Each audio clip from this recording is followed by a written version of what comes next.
Hi, hello there, this is Drake and welcome to another day on Dartmoor. And today we're going to be tying up some of our tomatoes. So what I'm just going to show you is a frame network that I use for making a good strong framework for growing your tomatoes up. And this is good whether you've got bush forming varieties or whether you've got more vine growing varieties of tomatoes. Works either way. Now I'm growing a F1 heirloom variety from the RHS, and they produce tomatoes that are about this big, so quite a decent size. And they can get very, very heavy. So I need a good solid structure for that to work. So what I'm working with is, and I've got a combination of things going on here. These are metal canes which I picked up a long time ago, and I'm still using them. And they're quite interesting to use. They've got these little dimples all the way on it. So when you're tying your bit of string, you tie them, and the dimples help prevent the knot from slipping down the cane, which can happen with some of the canes which are around, which are too smooth.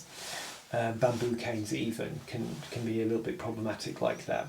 But I've also got Hazel, so well, you can see it here, Hazel I'm using.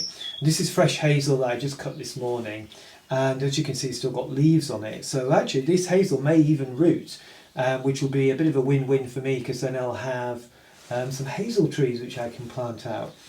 But if not, what you've got, these are little nodules here, and those are a bit like the little nodules or dimples that you see on here. So when I tie off on here, I'm going to tie off just above these where the leaf brackets are coming out, and that will help prevent this from sliding all the way down. I'm doing a firm tie as well, of course, which will make a difference.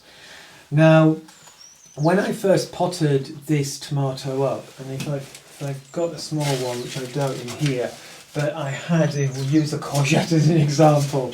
So it was about this size of pot that I was planting into, and I planted it from this size of pot, which is about 1 litre, onto one which is about 4 litres.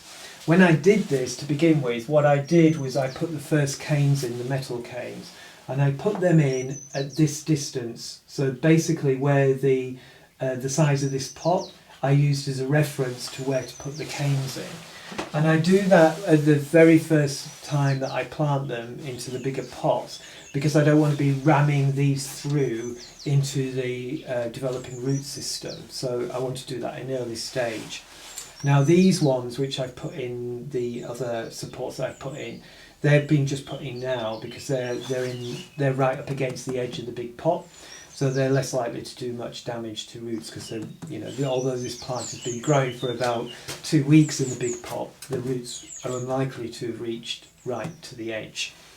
So they've gone in. So I've actually got a total of 6 canes, 6 uprights supporting this one plant. And if I just take you across and down, you can kind of see the structure that's developing. So it's a kind of equilateral triangle that we've got going on here, and these are the metal supports, the first 3 that I put in, and then these are the new ones which I've just put in, the new hazel ones. And I've built a framework using pieces of hazel as little crossbars. As you can see, I've got three of those, and they're all tied off at 6 points to help give a really good solid structure there. And a tip on tying off is, I'll show you an example with one which I've got going here. If you can see that here, so that's not been tied off yet. And I am tying it above the little nodule, the new leaf here, as you can see. So it's just above it. And the first thing I do is I tie the knot and use a good length of string, because it's always handy to have more rather than less. So that's just there. You see how it's slidey, a little bit slidey, but it will stop when it reaches that nodule. So that's tied off tightly. And then I'm just going to tie off over this. And what I'm doing is I'm just doing a single tie, and with a bow. And the reason I'm doing a bow is because when it comes to dismantle all this, it's a heck of a lot easier to pull a bow out than it is to deal with a knot that's tied off. So I learned the hard way about that. So it's nice to just have it simple to begin with. So I'll be tying all that off, and I'll be putting these, I'll be putting a support along here, and then a final one to make the triangle. And that will give me the structure repeated that I've got down here will be repeated up here, and I may do a third one right up at the very top up here. And that, my friends, is how to build a good solid structure for growing your tomatoes up. And so I hope that this has been of some use to you today, and I've got a bit more of work to do now to finish this job off. And yeah, I thank you for your listening, and I hope you have a really great day. Goodbye.